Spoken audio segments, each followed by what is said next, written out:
and Dad would say, "You're another year older, another year wiser." Hey everyone, how's it going? It is I, the real Randy Chavez. I'm coming at you today with Chavez podcast number 239 with my boy Samuel from Project Interupt on clean oceans, daCat, how to save the world, and more. Everyone say hello to Dashi. Hello, Dash. My lights every now and then they don't do the thing. Today's one of those days.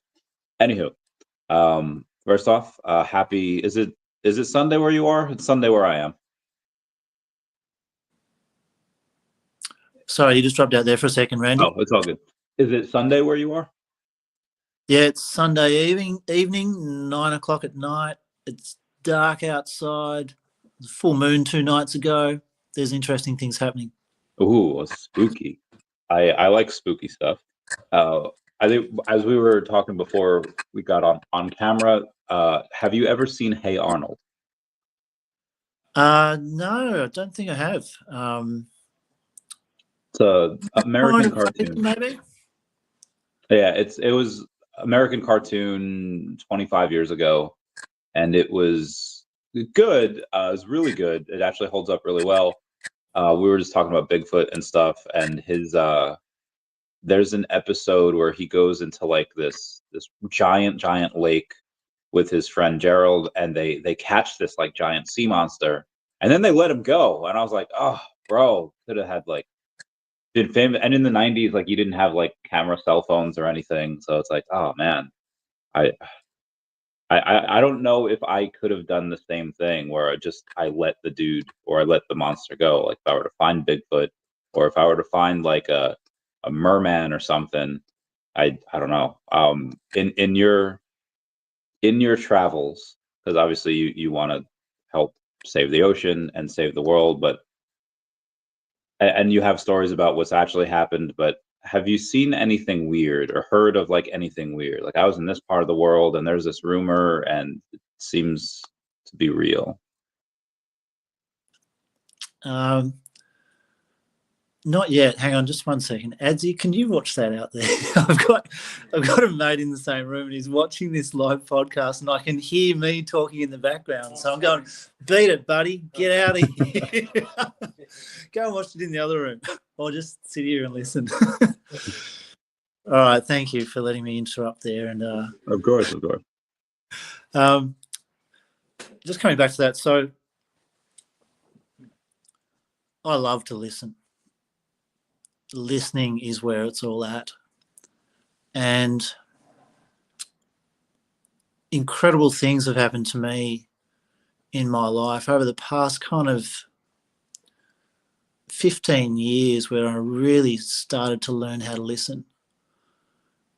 And one of the things that I learned was that the Aborigines said that the white fellas had floppy ears. The white fellas? Yeah, the white fellas that came in to settle Australia when they took over Australia. Apparently the Aborigines said, these white fellas have got floppy ears. And what I've learnt from that is that what they were saying was that the white fellas weren't listening. The white fellas weren't listening to the environment. And this is the power about the Aboriginal culture, is they've learned for centuries and decades about how to connect with the environment and how to listen to it and how to hear what the environment, nature, plants, animals was telling them in what to do and what not to do in their journey in life. And ever since then, I've been doing my best to learn how to listen. And I haven't heard about any sea monsters. I've seen pictures of like massive octopuses, like engulfing whole ships, tall ships on the ocean. And I've seen pictures of that. And when I was on an island in the middle of Bass Strait only about 6-8 weeks ago, I heard a story about how the fishermen in this small kind of fishing town in Australia, they used to catch the whales. This is in the 1800s, I think. And they built a relationship with the killer whales. A number of the fishermen were Aboriginal guys that were out there hunting the whale. And they built a relationship with the killer whales, and the killer whales would actually herd the other whales into the bay so the whale fishermen could kill them, could kill the bigger whales. But as they were being killed, or after they were killed, the killer whales would go in and get the tongue. That was all they'd eat. And for many years, this relationship was happening between the killer whales and the fishermen. The killer whales would herd in the whales. And I heard that the Aborigines believe that when an Aboriginal person dies, that their spirit can go into a black marine animal. And killer whales have got black and white all over them. So they believe that their elders who had passed away had transformed, or the spirits had gone into killer whales, and that's why they had the relationship, the symbiotic relationship where they're working together, mutually benefiting each other. So I have heard some stories, and these stories are staying my mind, and I'm thinking, you know, it's obviously possible to build a relationship with an animal. And I might just remind everyone that we're all animals. So I love that story for multiple reasons. It wasn't like a report or anything. It was one day, it was like years ago. It's like slow at work or whatever. And I think it was an article of like a magazine. I don't think it was maybe it was online. There was this one guy that went to Australia to see the Aboriginals and be just like kind of live with them for like a week. And the first thing that he did, so they're for the people, obviously but for the people that are listening, this was like maybe 12 years ago. I think there were like 50 of them in this one tribe, and there was the head leader, the like kind of like the mom or grandma of the group. She had a cell phone, and the other 49 people all shared a cell phone. So they were at least technical about that.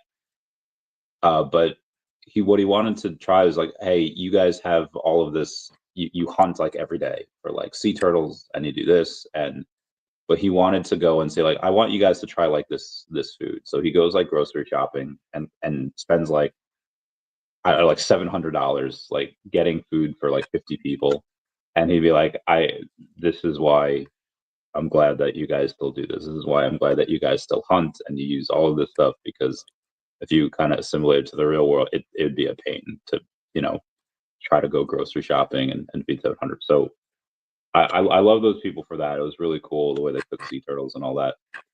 But then you ever see the doc? And so this is like more like a mockumentary. This wasn't a real thing. But you ever see Mermaids: The Body Found? No. It was a thing on animal. So it got us. It like 2012 maybe it was. It was on Animal Planet, so you think like it's real. It was a documentary called Mermaids: The Body Found, and this like team of scientists, they show up on a beach, and there was they're getting like these samples of this like a couple of like beached whales, a couple of whatever, and they're like, hey, let's go and get samples. And there was like this government team there, and they took they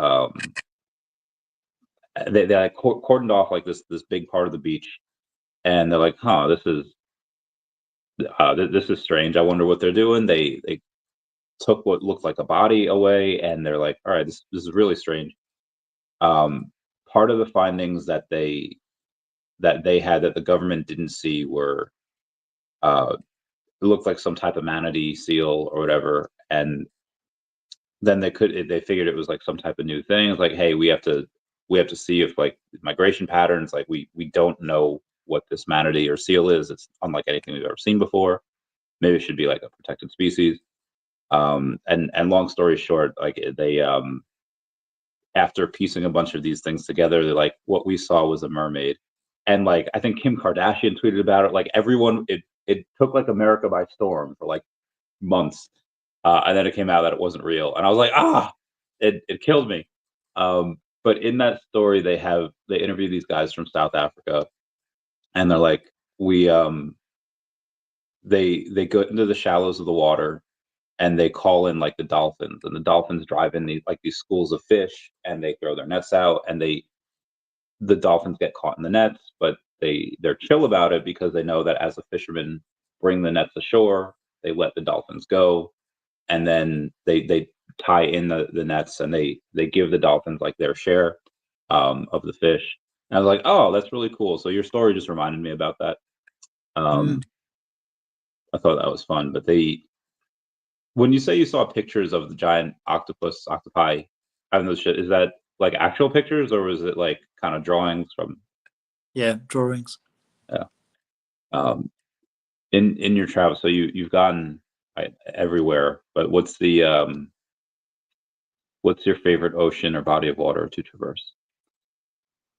Well, first of all, I wouldn't say I've gone everywhere. Like I've been to a lot of places, but I haven't been everywhere. Cool. When I've been traveling around the world, there's been like incredible places that I've visited. And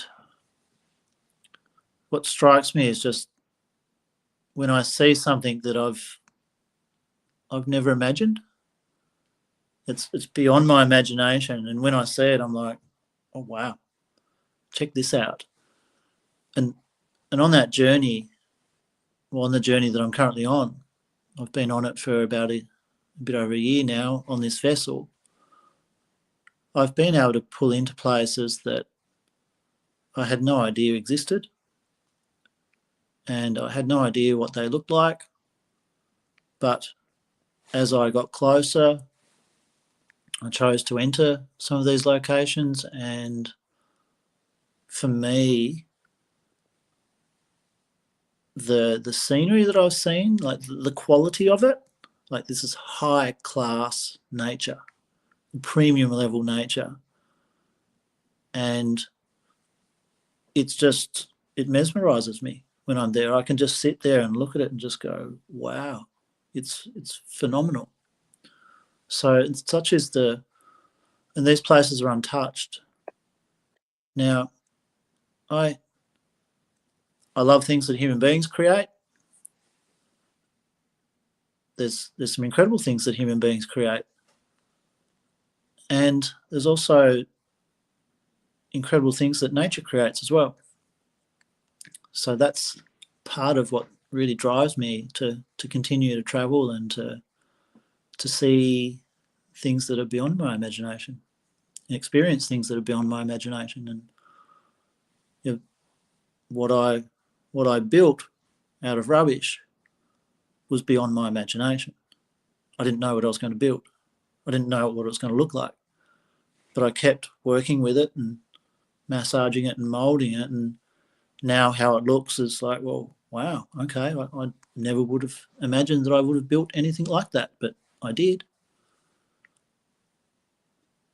There's you ever see the movie Rambo? Yeah.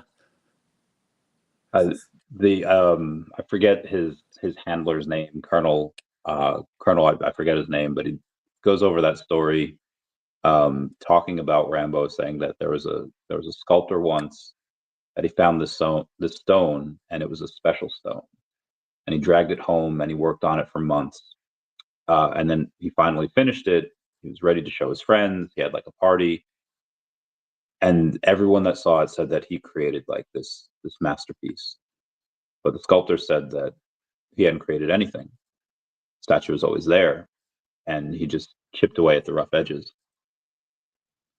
When you talk about what you've built, do you think it was always there, like some type of like math isn't invented, it's discovered. Do you think that it was always there, or is it something that, like, nope, this did not exist without me?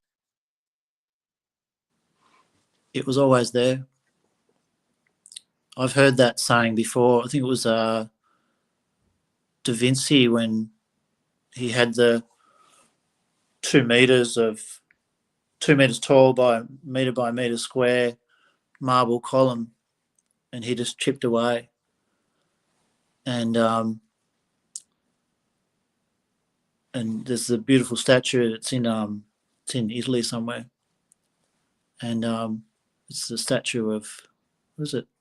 Is it Leonardo? The actual statue where he's got the I leaf of think he bits. made a bunch of statues. You said it was Da Vinci?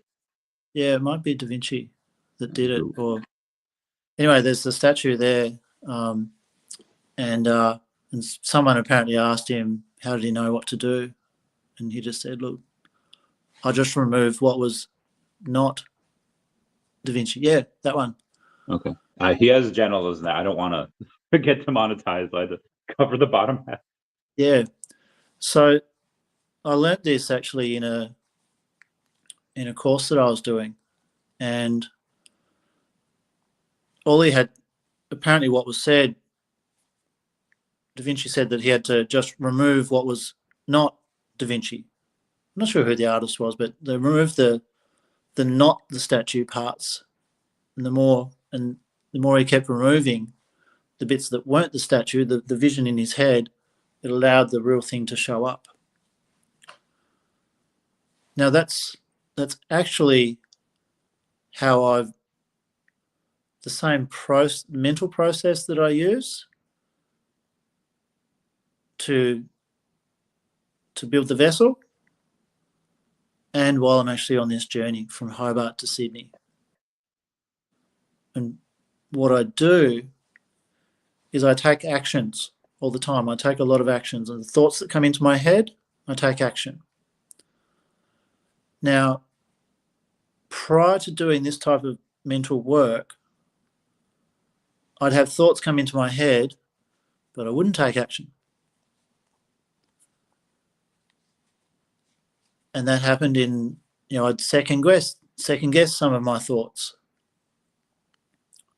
I'd shut them down. No, I'd look stupid, or no, that's too embarrassing, or no, that won't cause the result that I want.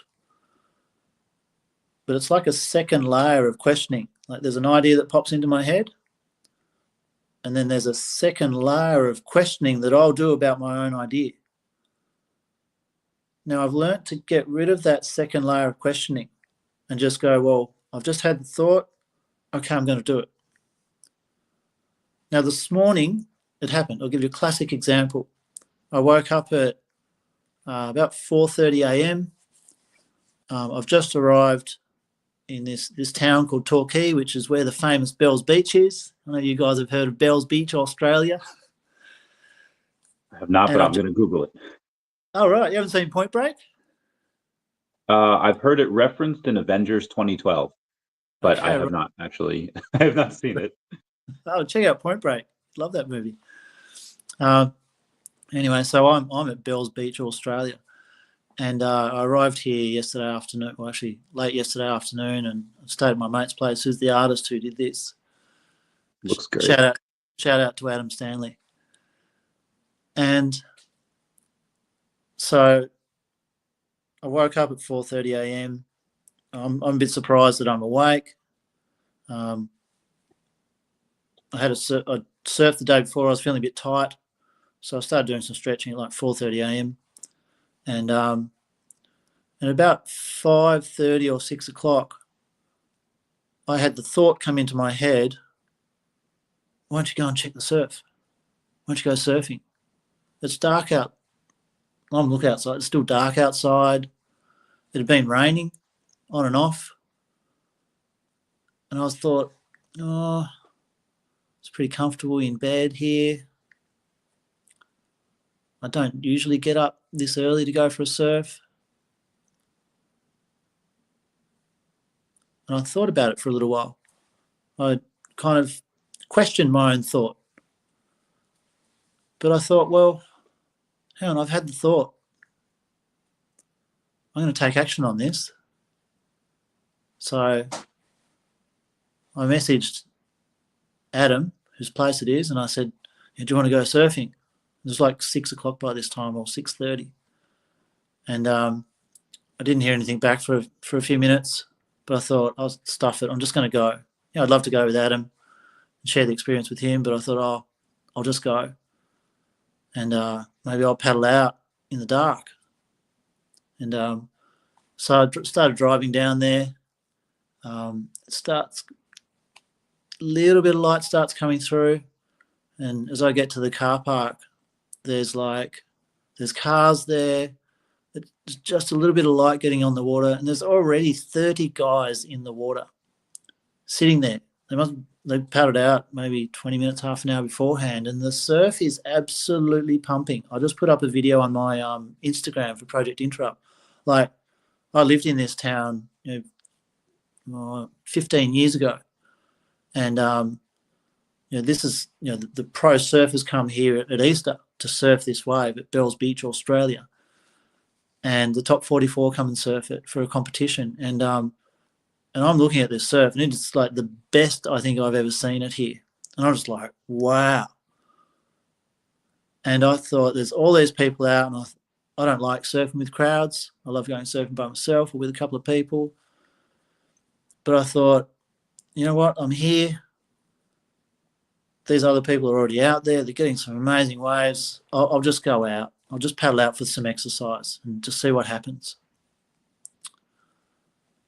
And I paddle out on this surfboard that I purchased about 6 months ago. It's a bit bigger. It's a bit easier to get waves. And every other time that I've surfed Bells Beach, I've surfed it on a much shorter board. But I thought, it's a decent size out there. I'll take out the big board. I'd always felt a little bit, it's called being undergunned, when your surfboard's a bit too small, and it's a real struggle to get into the waves. And so I paddle out, and I'm looking at these waves. I'm getting excited. I'm like, check these waves out.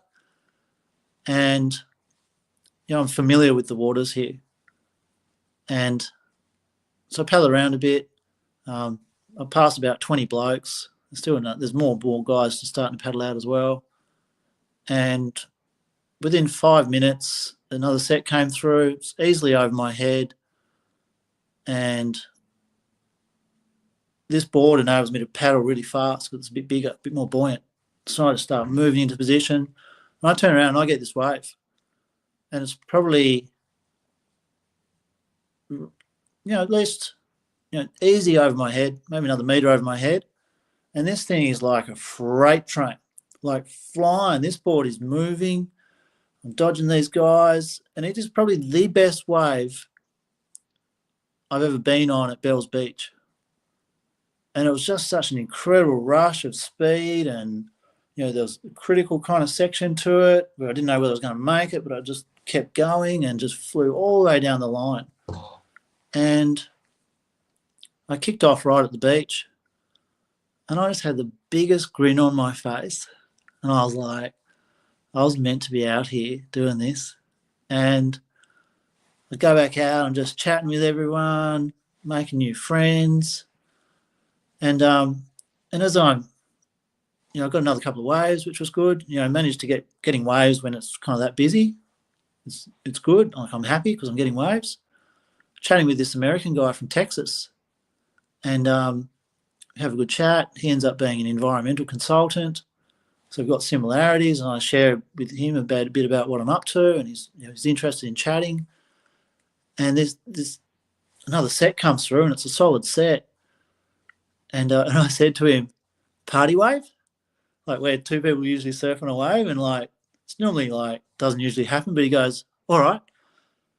And I had to really sort of catch myself, because normally I won't sort of drop in on someone else or take their wave. But I thought, no, he said, yes, go. And so he's on the inside of me, and I'm on the outside of paddle. We both catch this wave, take the drop. We're flying on this wave together all the way to the beach, and he's hooting and I'm hooting. And we both look at each other and we're like, we've never ever had an experience like that before in our lives. Like, that was incredible. And so I just started getting this feeling over me that, I was having an incredible day. I was having like the best like day of my life. And I've learned how to do that years ago, about how to keep having Groundhog Day of the best day of my life. So it was a phenomenal experience. It's all because I learned how to listen to myself and that quiet little voice that says, why don't you go and do this? That's awesome. And I don't know if I don't know if you ever seen that meme where somebody says like, uh, my guardian angel is not really an angel. It always tells me to do bad things. Like my little voice be like, yo, you should start drinking right now. And it's like 6 a.m. Or my little voice will be like, yo, you should make this type of sandwich, and it's an amazing sandwich, but it's just horrible for your health. So I'm glad that you have a little voice that tells you to do good things, because mine is not. Uh, Mine's not when all you the time like that. okay, so No, I not at all. guess you have the willpower to listen to the good stuff and not the bad stuff. No. Um, I'm glad the all right. So you brought up the environmentalist stuff, and this we'll get into this. I've always loved animals, and in 2019, I'd had a good amount of money. I was at a big boy job for a couple of years, and I was like, I had the thought of like, oh, maybe I should try to do something, for animal. I mean, I was donating to the Best Friends Animal Society, and I always donated to that. That was one thing, but I was like, okay, eventually, if this keeps up, I'll have a good amount of money. And I'd never really answered that question until one day I took a good amount of mushrooms, and I had I don't know, this crazy experience where I blast through like Andromeda and the Milky Way galaxy, and I see these other like two solar systems like talking to each other. And it was either these beings had control of multiple solar systems, and that's how they were um, talking to each other, or the universe is like a living thing, and those two solar systems are like organs or organ systems, and it got very deep. And then as I come back kind of to reality, it's like, okay, well, humanity barely has control of like Earth. It can maybe like influence the weather. Everyone has control of their like piece of dirt. I was like, I felt like the Lorax who like speaks for the trees, and the trees have no, because the trees have no tongues. I was like, there's a bunch of endangered species, and if humanity is going to be a multi-planetary species, and eventually maybe have control of certain solar systems, in some way, I feel like one day humanity would be really sad if these beings didn't exist anymore. So my goal is to buy land in like Madagascar, where a lot of endangered species are, uh, make that land conservation area, defend it with a couple of my ex-military boys, and so anyway, that's how I kind of got into conservation and stuff. How did you get in? Was it a little voice in you at like 6 years old, be like, protect the oceans, or what? No. Well, it's really interesting you're asking that question, because a business consultancy firm got in contact with me about 3 weeks ago. And they said, look, we love what you're doing. We'd love to do an article on you and publish it in our newsletter. I'm like, yeah, cool, great, not a problem. How do you want to do it? And they said, oh, we'll send you through some questions and just answer them on email. I was like, okay, cool. So they sent me through these questions. And the first question was, when did you become an environmental activist? And I thought about it, and I thought, well, I haven't considered myself as an environmental activist. I've heard some people say it, but I've never sort of interrupted and said, well, actually, I don't consider myself an environmental activist. But I thought about it, and I thought, well, maybe they're right. Like, I am going out there and I'm picking up a lot of rubbish. I'm not getting paid to do it. And I'm telling other people to pick up their rubbish. And I'm not paying them to do it. So I probably am an environmental activist. And then I thought, okay, well, if I am an environmental activist, when did that get created inside of me? When did I start thinking that I needed to do things about my external environment? And I thought, well, when I was born. When I was born, I was automatically an environmental activist, because when I got cold as a baby, I cried. Or when I got too hot, I cried. Or if I was in the pram and the pram was positioned in a way that the sun was coming straight in my eyes, I was like, I probably cried as well. So I was an activist. I communicated that the environment wasn't working for me. We needed to change it in order for me as a baby to survive. I was getting too hot or too cold, or I was about to get my retinas burnt out. So I realised that actually that all of us by nature, at our deepest level, we're actually all environmental activists, because we've all cried when it got too cold when we were a kid. We all cried when it got too hot. We all got uncomfortable. But what happens these days as adults, what I saw was that some of us are more aware of how nature and the environment keeps us alive and every other species. And if we don't look after nature, it won't look after us. It's as simple as that. So some people choose not to see that for whatever reason, but some people choose to see the reality of it, and it does look after us.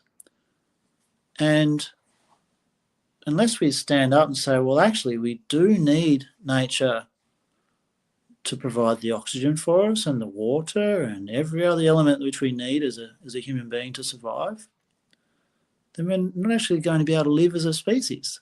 We'll die. It's kind of pretty simple.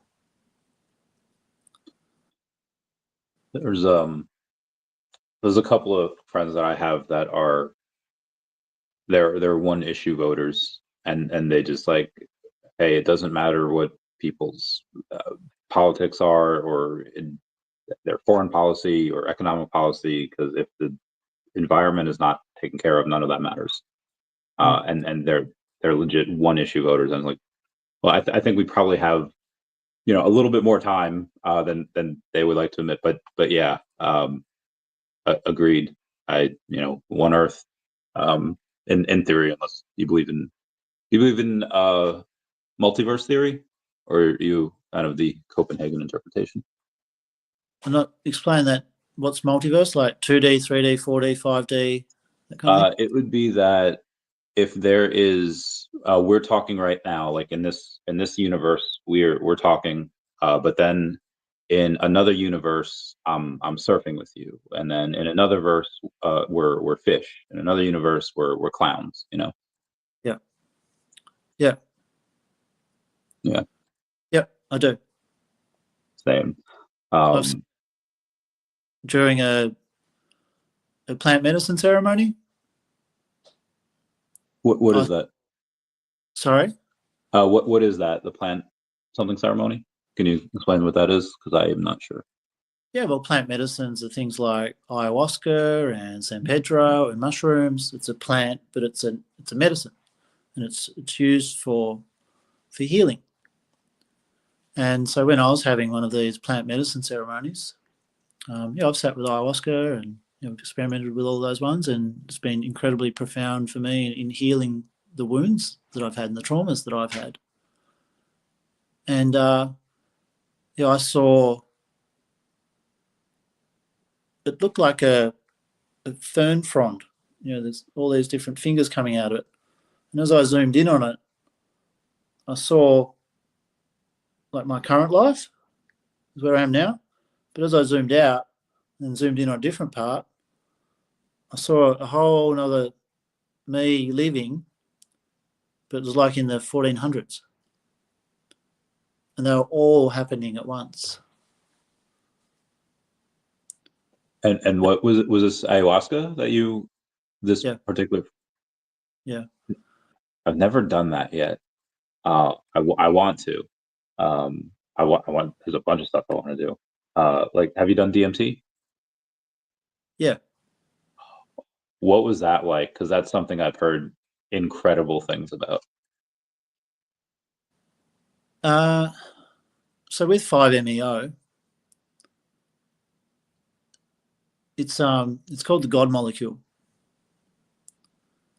And there's a reason why they call it the God molecule. Because if you surrender to the experience,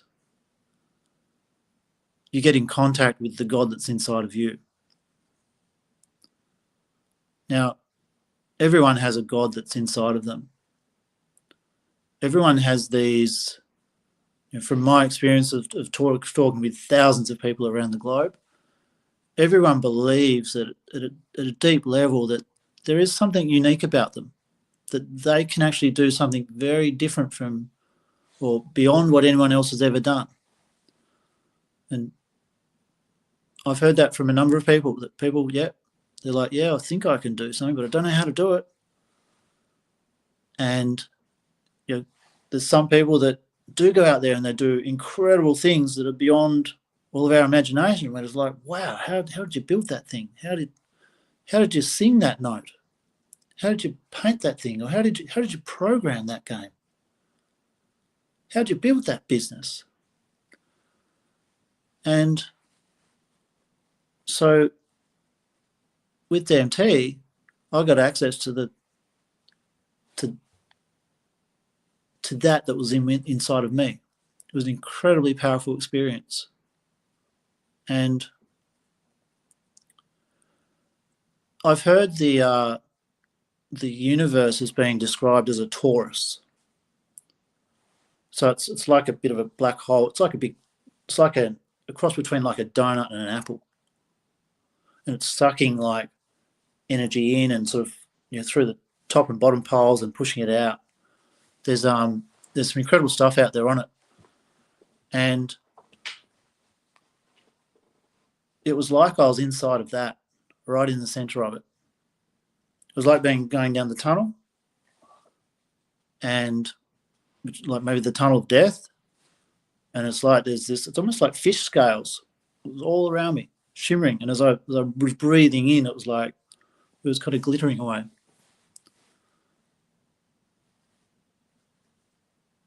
Whoa. And at the end of the tunnel, was there anyone or anything there, or was that just the experience, like a ride? There was an incredible amount of confidence. It was like there's an animal instinct where there's no way that I had access to interrupting myself or what I wanted to say. And I started talking to the other people, actually was saying some things, and started wrestling with the shaman. And we had this beautiful wrestle in front of everyone. And I do remember saying to women, as I was talking, I was saying, we need men to be vulnerable, but transparent. And this is the strength which women are looking for. A strong man who's vulnerable, who opens up and just says, I'll take responsibility for that. It takes what I've learned in the past 15 years of doing personal development, that it takes courage, it takes balls to own up and just put your hand up and go, yep, you know what, I'm responsible for that. I apologise. And just pointing the finger at yourself. And I've heard from monks that the ultimate thing that we can do, while we're alive here, is to surrender. Just keeping on surrendering. Surrender, surrender, surrender.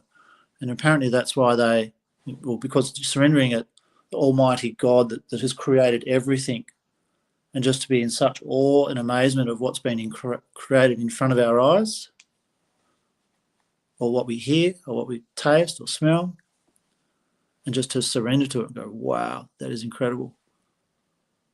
And it is.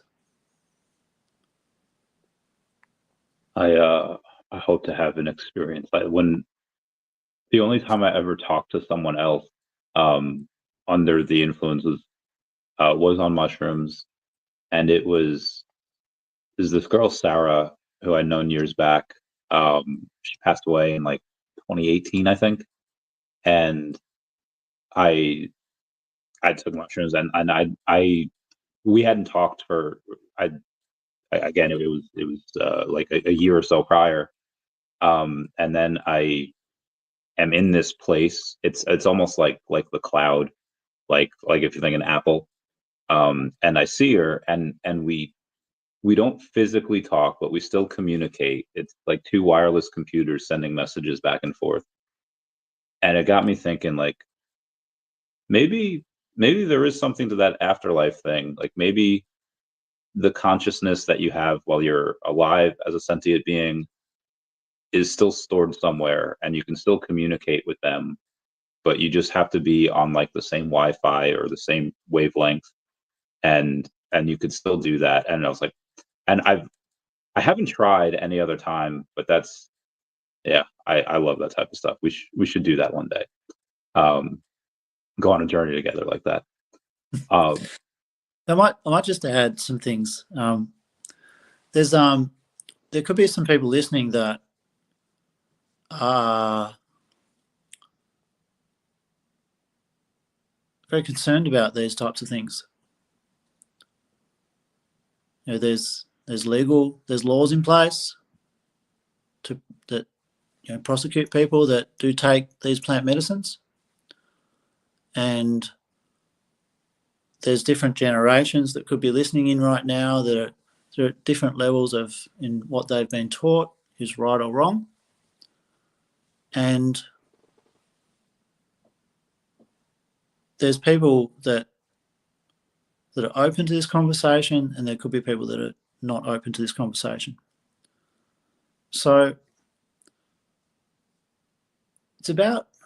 I'm listening out there for that. Now, what I've learned and what my generation has done is they've questioned a lot. Like, I saw some of my parents. I actually had 8 parents there for a while. It's another huge story. And I remember my mum she was teaching a lot. Well, she taught her whole life. And from the conversations that I had with her and what I experienced with her is that she was very unhappy when she left teaching. There was some bullying going on. The children had become disrespectful. They could just do whatever they wanted to do. They didn't listen anymore. And there was a real kind of shift going on, and it's still happening. Kids are understanding what their rights are, and they're seeing, and this is what I saw, they're seeing some things happen out there which they thought, well, I don't want to live like that. I don't want to have that control around me. I want freedom. I want to explore. I don't want to get unhappy because I've got all this debt and I've got to go to my job from 9 to 5 every day. And there's these other people out there that seem to make a lot of money, and they just seem to travel the world, and they don't seem to do any work. They seem to be having a great life. The magazines put photos up of them. They've got all these millions of followers, and they've got all these cars and houses and boats and everything. And I think it's very in front of people's eyes right now about what's possible. And I hear that mushrooms are now available to use legally under prescribed with certain psychologists or psychotherapists, and they're also doing it's just been allowed to do, was it MDMA? And the results that they've been getting have been phenomenal. Like in 2 sessions of MDMA, people have been able to heal PTSD, which they've had from wartime periods 2 decades ago, and they've held on to it for 2 or 3 decades. And the government systems, the health authorities it's taken them that long to get around to these, to allowing people to have these types of substances, natural substances that grow in plants or on animals, and to ingest them, and it opens up their brain, clears some of the pathways, and just heals magically. And so my generation really started to understand that. And the same with like the 50s and 60s, they're all into acid and things like that. Well, not the 50s, but 60s and 70s. And so the world is opening up more and more and more to these natural substances now that are incredibly powerful, but for some reason they've been made illegal.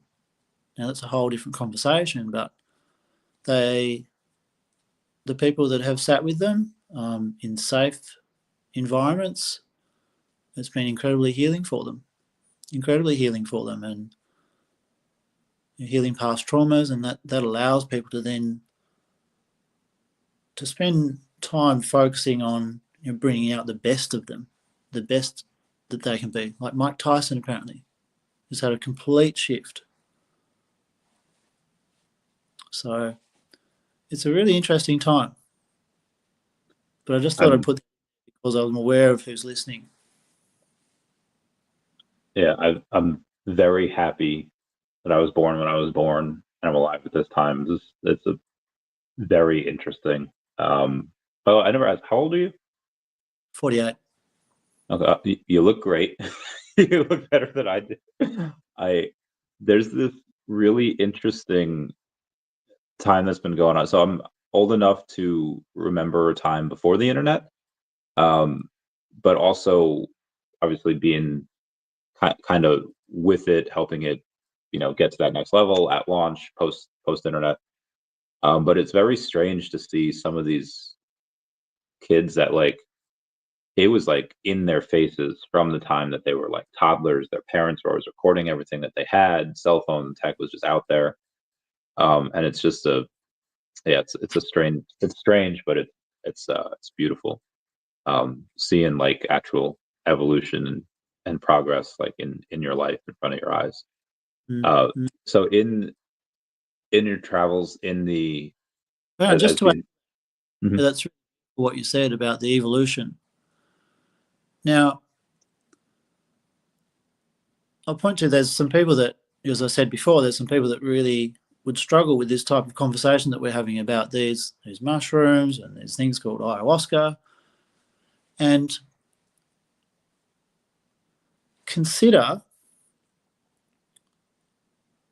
they're just a sequence of words that we're talking about, which someone struggles to hear. All they are is words. And some people just shut off straight away. And they're like, no, I don't want anything else to do with this conversation. This is horrible. And it starts firing off. Whereas the people that are more open to it, they're listening and they're taking on the knowledge. Now, from what I've learned, and it's what I pass on to the people that I work with, and I've seen their results that they get in their life as well as the results that I've had in my life. When I've listened and I've taken on new knowledge, like coming back to the Aboriginals, the listening, and I've gained a new perspective on something, it's given me a brand new insight and worked towards, it either gave me clarity and enabled me to grow that piece of knowledge in my head, which is me evolving because I'm learning more. If I'm learning more, I can do more.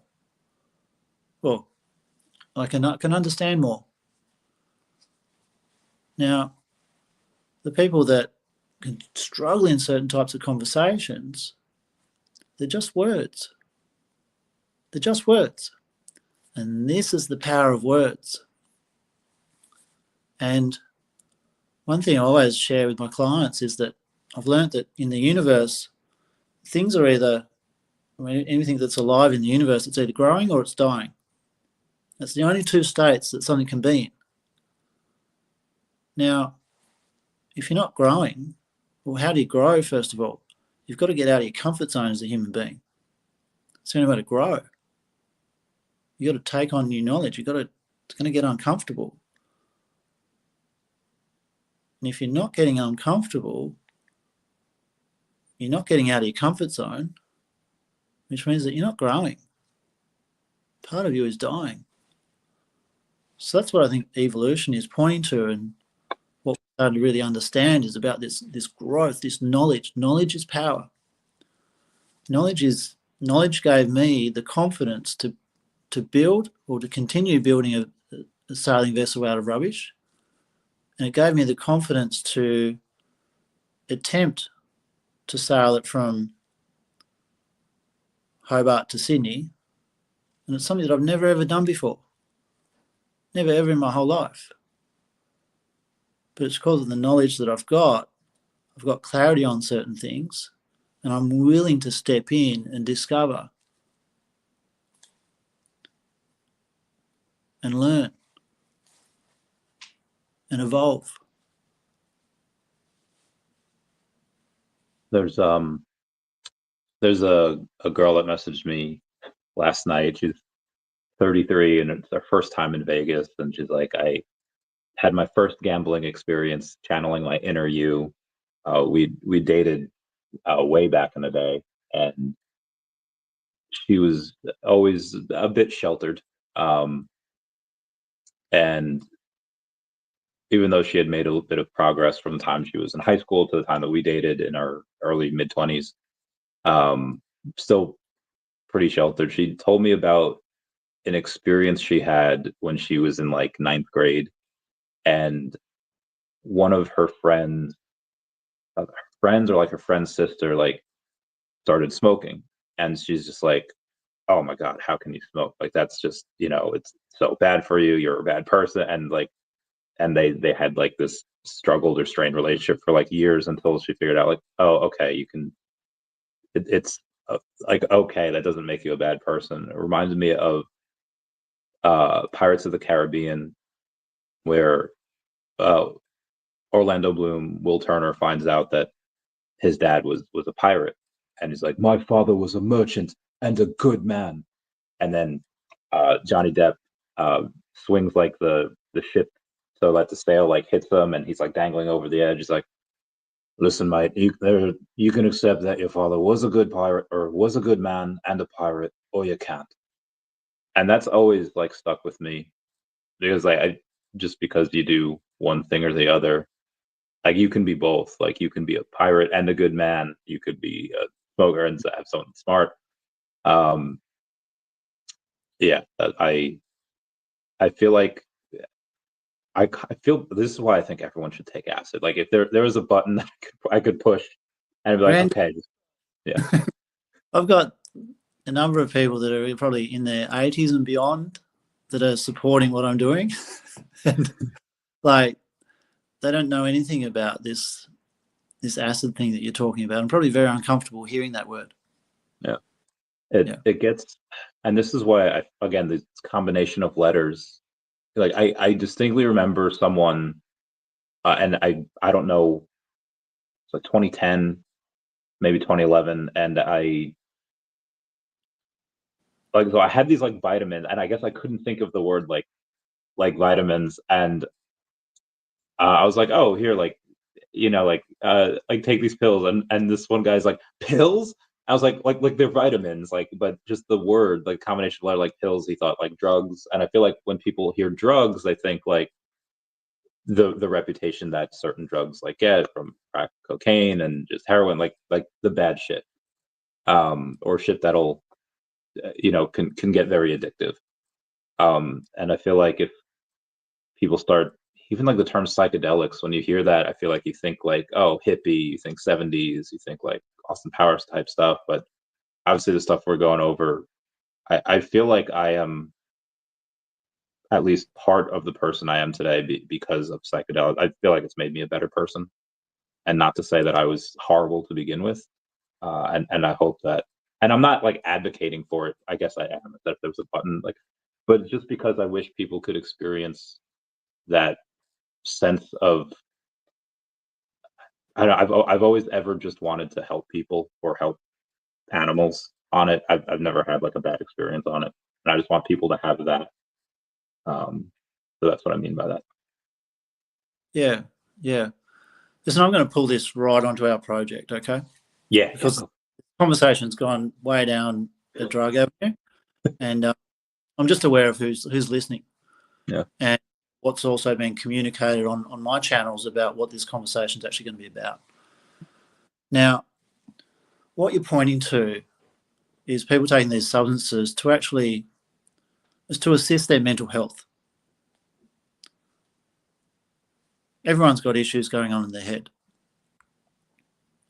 You know, some people go to doctors and they'll get prescribed antidepressants, those kind of drugs. What you're talking about is kind of drugs that are only just starting to get prescribed by doctors and psychotherapists and things. But it all points to people wanting assistance with their mental health, creating clarity and an understanding of things. And I understand that because in the past, I've had, before I did any personal development, I had lots of conversations running around inside my head, and that would cause anger, bitterness, confusion, a lot of guesswork, frustration, sadness, all these concerns and worries. And once I learnt other pieces of knowledge, it meant that those conversations no longer happened to me. I didn't get those concerns or worries about what other people were thinking or saying, because I realised that I'd never know what someone else is thinking. I can spend the rest of my life thinking about what someone else is thinking. Like, I can actually spend the rest of my life wondering about what other people are thinking. So I learnt just to cut that conversation out of my head and just take action on it. If I want to know what someone's thinking, I'll say, hey, what are you thinking right now? Now that just helps me move forward with the conversations in my head. Now, people want inner peace. People want to have access to joy. A lot of people don't want to have those experiences of feeling desperate or feeling lost or feeling isolated. We're all kind of wanting to know more answers to help us on our way while we're here on this earth. And that's a big part of what Project Interupt is about, is teaching people that the rubbish that's out there in the environment that's will actually kill all of us unless we do something about it. It's a result of a mental health issue. Because if you don't know how to nurture or accept or care for yourself, you don't know how to do it outside of you. If you can't look after yourself, you can't look after anyone else, let alone the environment. So it's teaching people how mental health is actually the source of all this rubbish that's showing up on the planet. And yes, what we've identified is that there's substances that are out there that are called drugs. People are taking them to get more clarity, to help them experience joy more often than they're experiencing all the sadness and depression and anger and things like that. And there's, globally, there's huge issues with mental health, huge issues with physical health and obesity as well. At the same time as the issues with rubbish are going up. Like, they're both going up and they're both tightly correlated. So agreed, and thanks for explaining that. There's as far as getting back into the conversation of helping the world and the sea, DeBaker says, loving the chat. People ask us one day, how did you get daCat to $70 billion market cap? I feel like that's a lot, but let's go with that thought experiment.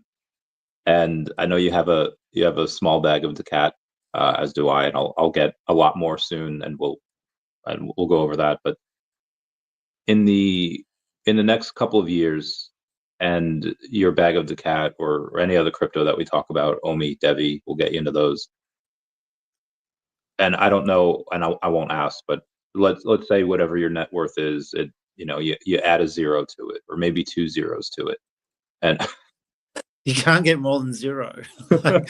No matter how many zeros you put on top of zero, it's still zero. So I guess I'll ask this then: if you have if you had a bigger budget, or if a company you have, let's say, gets a ton of donations, what is the best way and most efficient way that people can use their money to help the environment, help the oceans, have to do with Great Barrier Reef, that have to do with plants, conservation of trees and forest areas? In your experience, what do you think is the best way to help? Help yourself. Help yourself first. Because can you elaborate on that? Yeah. And I don't mean go and buy a flash car, or go and buy another house or another boat, or go out there and buy something that's vain, that's vanity related, about making you look better on the outside. Use the money to work on your inside. This inside. That's where the money is. That's where the gold is. So when in 2018, I chose to go homeless. I was in a business that specialised in raising capital for early stage businesses. And we worked with a number of angel investors. We looked for high potential startups, and we worked on the startups, and we found them investors and got them invested in. Now, I was like employee number 2 or 3 to go into that business, and after a year and a half, it went down. Now, I'd invested in there, but I'd met a number of great people in there, board members, investors, entrepreneurs, so I had a good network, and I really believed in helping other people out, helping people achieve their dreams. And so the business went down. I had no money left. I could have gone and got just a job again, but by this stage I'd already had plenty of jobs. I'd built one travel business and sold it, not for much. I'd won a trial version of the Apprentice TV show, where we had to build $1 million business in 3 months, and I won that. But I wanted to build a really powerful mentoring business. I wanted to really help people achieve their dreams. I love contributing to other people and helping them achieve their dreams. And they're going, wow, thank you, Samuel. Really appreciate your help. But that, for me, is what my life's about. It's helping other people be their best, because I've already had an incredible life. And so I said to this angel investor, had a great relationship, and we were talking about continuing to build this mentoring business. He said he was happy to partner with me while I went homeless. Didn't bother him. He was like, if you want to do it, you can do it. So I chose to go homeless deliberately, to really learn about what's the minimum that I need to be my most powerful? And where's my brain going to go? Because this is the biggest prison that you ever find yourself in.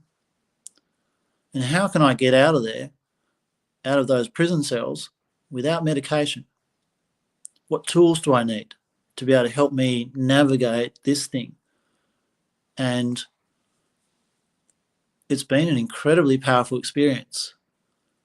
And one of the main things I really learned, and I've put it to use as much as I can in Project Interupt and generating the support.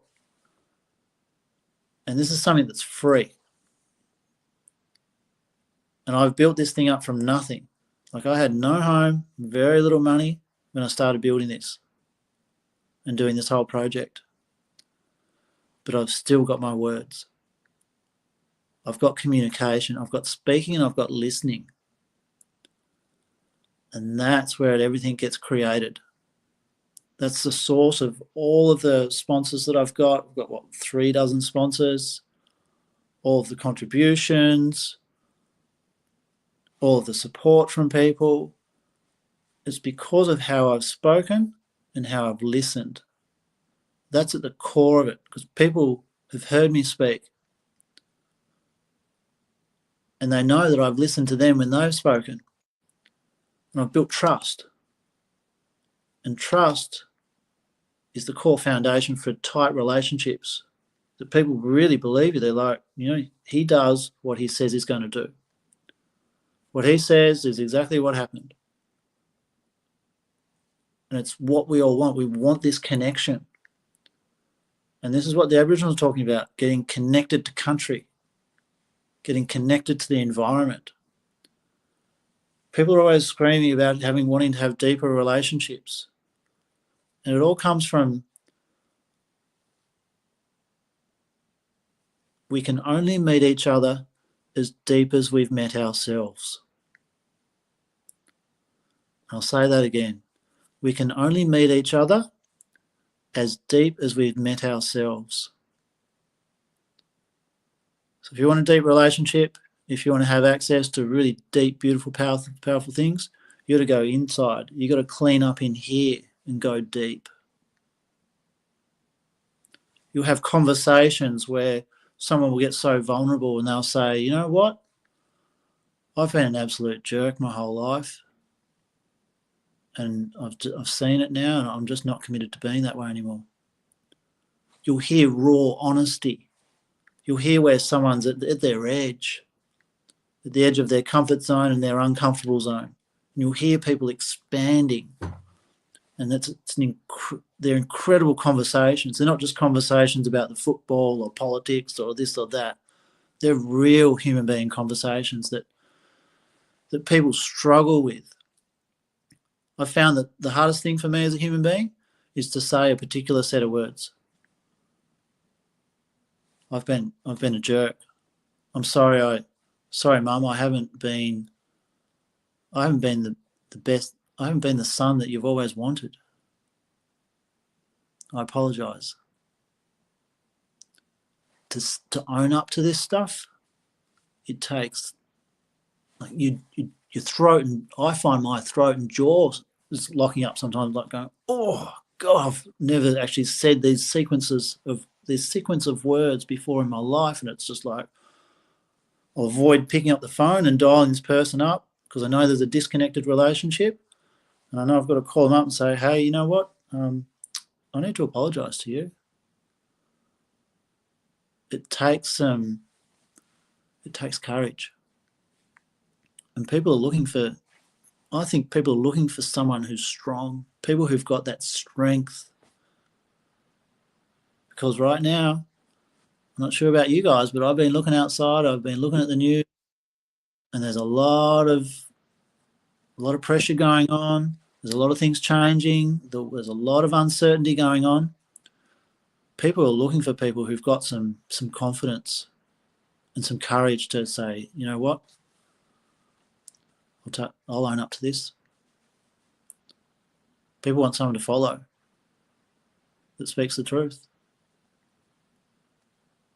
and is There's prepared if it doesn't work out, and say, yeah, you know what, I'm responsible for that.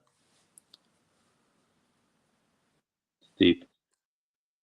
Shout out to Incorrigible Ghost Slayer there, having multiple combat deployments. The last part of your dialogue there reminds me of a story by a guy named Peter Cullen. He's a voice actor. Most famously, two characters he did was Eeyore from Winnie the Pooh and Optimus Prime from Transformers. Wow. His brother was a Marine, and before he got his big break as Optimus Prime, he tells his brother that's driving them to this audition. I was like, I'm going in. I'm gonna be a truck, and his brother's like, okay. He's like, well, no, like you don't understand. It's a hero truck. You know, he saves people. And his brother Marine goes and says, like, Peter, be strong enough to be gentle. Mm. And his idea for the character was to go in and be like, I am Optimus Prime. But then when his brother said that, and he goes in and then he says, like, my name is Optimus Prime, like as the real gentle, like, and that's what landed in the role. That's what he got, like that amazing character. Yeah, your dialogue kind of just reminded me of that. So yeah, and I feel like I we'll sponsor you one day as well when crypto goes up. We'll go in and get that. What would be your advice to me, or I mean, there's like 150 people here right now, but eventually at 6 a.m, so like eventually as the day goes on, I'll get more viewers. I know I told people to work on themselves, which absolutely should, but as far as the environment goes, how do we go on and protect it? Should certain laws be passed? Should certain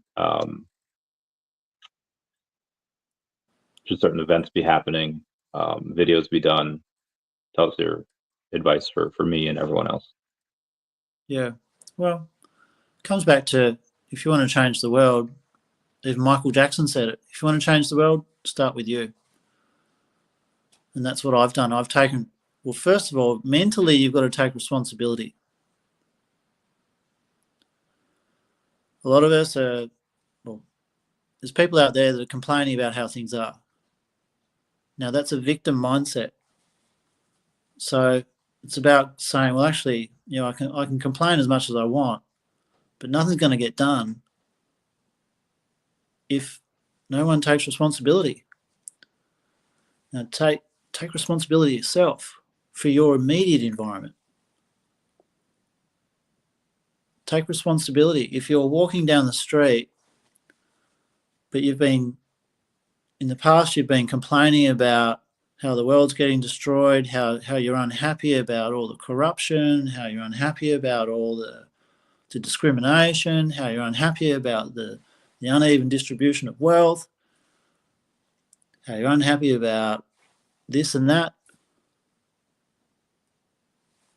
If you're walking down the street and you see a bit of rubbish, a cigarette butt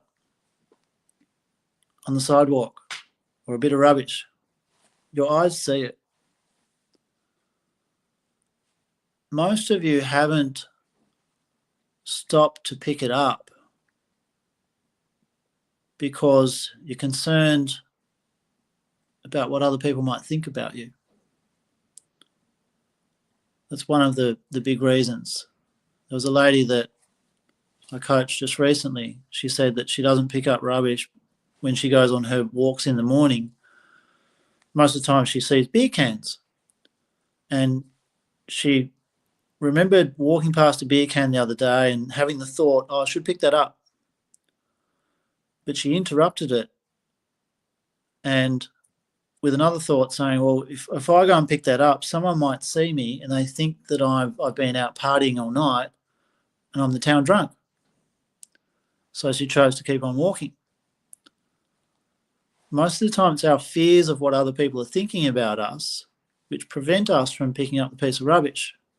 Well, it might be dirty, I might get disease from it, or someone might think that I'm dirty or say that I'm dirty. And so I said to her, look, get clear on your priorities. Are you more committed to worrying about what someone else might be thinking? Remember, like, you'll never know what someone else is thinking unless you ask them. I said, are you more concerned about that? Or are you more committed to worrying about what someone else is thinking? Or are you more committed to cleaning up the world? Just one piece at a time, picking up rubbish. If you want other people to do it, start with yourself. I said, what's your commitment? Get clear on that. And she's like, okay. 2 days later, I'm in this shop in St. Helens and she's in there and she comes up to me. She's like, Samuel, you'll never guess what I did. I'm like, what? She's like, I walked past some rubbish the other day and I remembered the conversation that we had, and I realised that I'm never going to know what those people are thinking. So I'm going to go and pick up this bit of rubbish. And she turned around and picked up the bit of rubbish and put it in the bin. People saw her, but she thought, so what? I've picked up one piece of rubbish. I've just cleaned up. And she felt amazing. She was lit up by it. She couldn't wait to tell me. The excitement that she had, like she'd broken through a barrier.